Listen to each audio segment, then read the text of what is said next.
Hello மக்களே, welcome to dare lazy. இன்னைக்கு ஒரு நல்ல ஈவினிங் ஸ்நாக்கை தான் நம்ம பார்க்க போகிறோம். அது என்னன்னா பஜ்ஜி. இதுக்கு தேவையான இன்க்ரீடியன்ஸ் வாழைக்காய் 2, இதுக்கு பதிலாக நீங்கள் உருளைக்கிழங்கு, கத்திரிக்காய் இல்லைனா ப்ரெட்டு கூட யூஸ் பண்ணிக்கலாம். வாழைக்காயை தோல் சீவிட்டு ஸ்லைஸை வெட்டிக்கோங்க. கடலை மாவு 5 டேபிள் ஸ்பூன், அரிசி பொடி 2 டேபிள் ஸ்பூன், மிளகாய் தூள் 2 டீஸ்பூன். இந்த மிளகாய் தூள் காரம் கம்மி. நீங்கள் கடையில் வாங்குற மிளகாய் தூளாக இருந்தால் 1 டீஸ்பூன் யூஸ் பண்ணிக்கோங்க. பெருங்காயத்தூள் 1 சிட்டிகை, 1/2 கப் தோசை மாவு. இப்போ இந்த பஜ்ஜி எப்படி பண்ணுறதுன்றதை பார்ப்போம். ஒரு பவுல் எடுத்துக்கோங்க. அதில் நம்ம எடுத்து வச்சிருக்கிற கடலை மாவு, அரிசி பொடி, மிளகாய் தூள், பெருங்காயத்தூள், தோசை மாவு, தேவையான அளவு உப்பு, இது எல்லாத்தையும் போட்டு மிக்ஸ் பண்ணிக்கோங்க.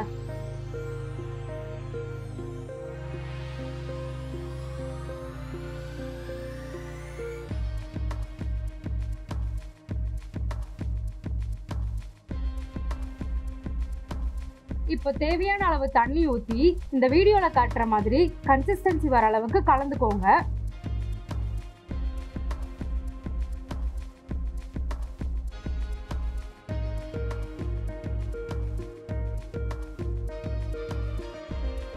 இந்த இடத்துல போதுமான அளவு உப்பு இருக்கான்னு டேஸ்ட் பண்ணிக்கோங்க.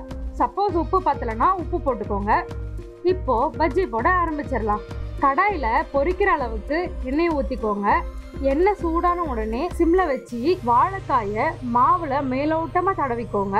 மாவு எல்லா இடத்துலயும் பரவுற மாதிரி பார்த்துக்கோங்க. இப்போ எண்ணெய்க்குள்ள போட்டு பொரிச்சுக்கோங்க.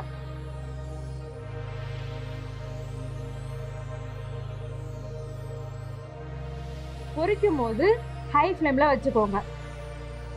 கொஞ்ச நேரம் கழிச்சு பஜ்ஜியை திருப்பி போட்டுக்கோங்க.